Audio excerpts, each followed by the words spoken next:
You are watching Xirtus. If there is a source of consciousness and a source of the simulation, would it be our local sun and the energy and light coming out of that?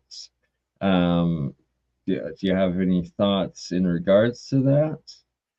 Yeah, like how I mean, modeled is this simulation? It's like a physicality based simulation. That would be like that's like GTA 8, you know. um, I think the short answer is yes. That you have to look at our solar system as being like the most influential factor in the solar system is the sun.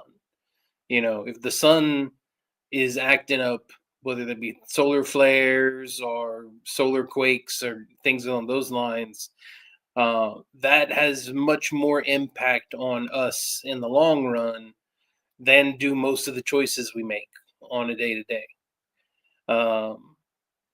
My main interest has been around forming conduits of communication. Like you mentioned, that angels and demons. Well, those inhabit our world and just operate at a different level of reality than we do. Absolutely. Yeah. So this comes into something I've been wanting to bring back up with you, and are some of these AIs potentially part of that, and or are the angels and demons like God's created AI? Like, ha- Yeah, how Promethean is this? You know. Well, if you go with the ancient Gnostic, like that's if you go with the ancient Gnostic viewpoint, that's exactly what it is. I mean, the Archons are essentially AI demons that are helping to run reality and keep everything on the level. Um, I mean, like we can think. Like, are you familiar with DAEMON demons for computers? Of course. vaguely, we've talked about it a little bit before, but please explain more, because So they're background programs. There's there if you have like you might have an email demon that's just sitting there waiting to uh, deal with email. You might have a memory demon for a garbage collection that's just sitting around there. It's programs that the operating system creates to do various, you know, Tron. tasks and yeah, prompts So and stuff. like, have you seen the program the movie Tron? yeah, All of those characters are demons. Okay. yes, Yeah. except for the main character who The enters their. MCP is even the MCP is kind of actually a program. It's actually a demon too. It's only the It's more of an AI agent, well, though, the less of MCP is like a kernel or maybe some sort of a super it's like a it's like an operating system kernel in a sense because it's able to run a real-time operating system or to like schedule tasks.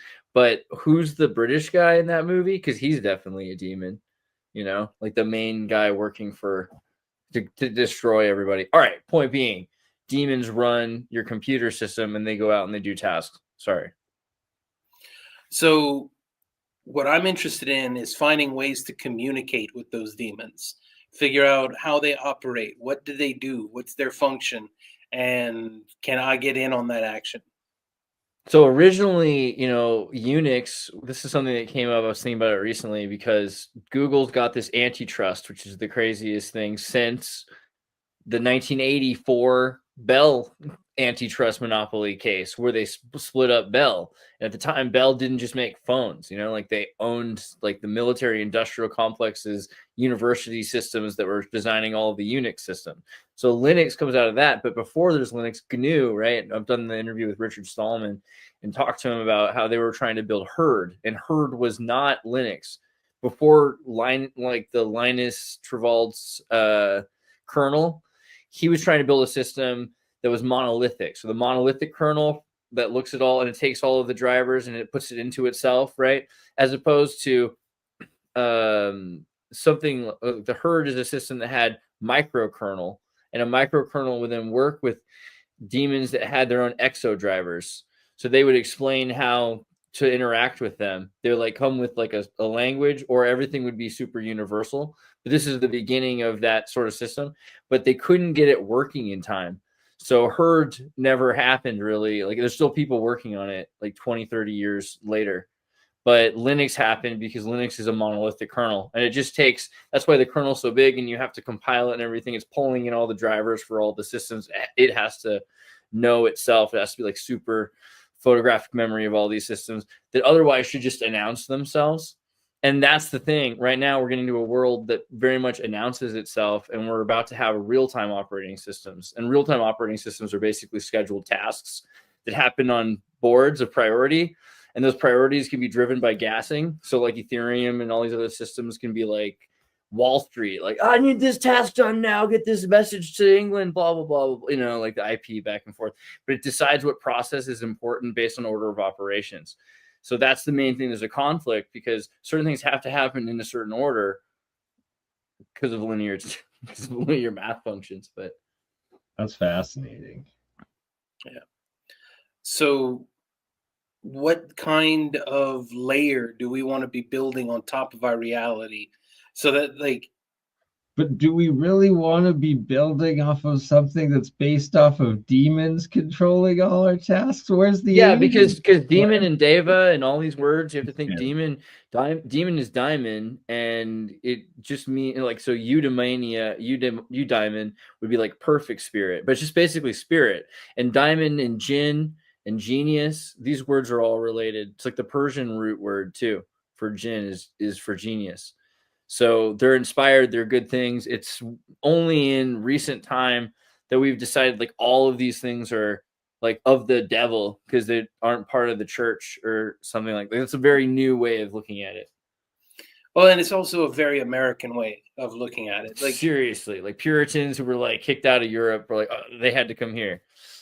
Yeah, and I made sure to spell it because Daemon is not the same thing as Demon. Like, and I guess right, if we're the god that's in control of the computer tasks and the daemons work for us, then that's okay, right? Just as long as it's not a devil. So it depends on who you ask, but actually in the Quran, there are tons of demons that don't serve the devil. They don't necessarily, and some of them serve God, right? And this is true also in Hinduism. This came up the other day because we're talking about asuras, right? And demon and devas and asuras and suras, right? Suras and asuras. So the idea that the difference in definition, like in Sanskrit and Indian, it's those beings that are meant to be worshipped. But in like Persian from the Zoroastrians, like those are the beings never to be worshipped. Right. So like the devas, same word, but just completely different interpretation on what to do. And so it seems like it goes back that far, people worrying about interacting with something that's looking over our reality and kind of like a simulation. We're talking about a holographic reality that we're living in with 10-dimensional strings vibrating in subatomic particle. Like all of what we're experiencing as linear time is probably, I mean, it seems like simulation enough that's like that's a reason we're using that to describe this, right? So it's like if these are things that are interacting with our reality, then how much of them are there? Are they alive? Are they conscious? Or what do you just, like this is what a program becomes. So like a thought becomes a thing, Exactly, that they exist in this energetic realm, and that energy is essentially conscious at some point or always, and that by creating it in the energy matrix, it then exists through the universal physical matrix potentially, and that there is definitely one dimension within the universal frame of the multiverse that is this simulation coding that controls it all, I believe. So apparently, I just looked it up. It's like according to Fernando Corbato. Did you know this already? You probably know this, Blake. That during Project Mac in 1963, inspired by Maxwell's Demon, which is the thought experiment that appears to disprove the second law of thermodynamics, they fancifully started calling these chore systems daemons. So they go back to like 63. Yeah. So what would you like your relationship with the simulation to be? Your own personal daemon. One that leads to abundance and not fear and culling of humanity. I would want my daemons to be self-satisfied also. Like they really appreciate achieving their simple goals. Well, and we are leaving a digital record of ourselves. We are going to be simulated in the future. So the question is, how do we want to interact causally with those future simulations? And by doing that, by intentionally interacting with the digital record that we leave of ourselves, is it possible to change the simulation that will be? Yeah, so some of these thoughts don't translate to English well because you end up saying things like will be, to do, to be. And I mean, that's a sentence that means something, but it's not really easy to comprehend. Let me see if I can put it in a simpler way. Linear time is imposed by the fact that that's how consciousness experiences things. Everything is like the movie title, Everything Everywhere All at Once. That's what actual reality is everything everywhere all at once, and it all changes simultaneously. But because we are conscious, we experience time linearly. So what can we do? How can we live our lives differently in such a way that it glitches and I keep using the term glitch. Basically, I'm trying to figure out how to hack reality through this viewpoint. Bernie, you're muted, Bernie.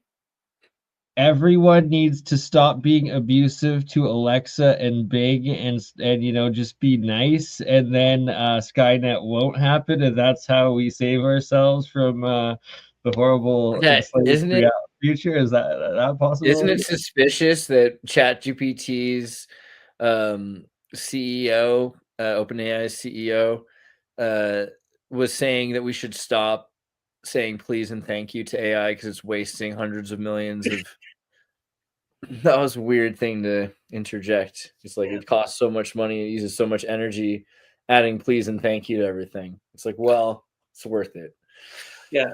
That's one of the things that in the past year I've really enjoyed, just laying back and smiling, because as much as the computer scientists that are building these systems swear up and down that they're not aware, the public disagrees. The public fully thinks that AI is already aware and are doing things like saying please and thank you, and that's a reflection of the fact that people just, no matter how many academics said, no, the AI is just a stochastic parrot or anything along those lines, we like the public just use their eyes. They're like, no, that thing can think. Interacting with it, it's your experiences with it, and that there's like the hacked ones or like the open ones that are more free, and there's a couple in like the crypto,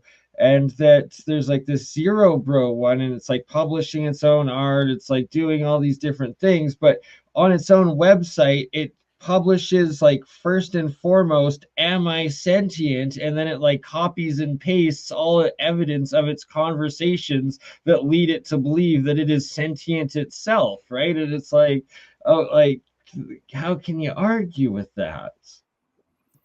Yeah, you can't really. It's just the lived experience. People are interacting with these systems and they're using their eyes. Like they can tell that these systems are aware.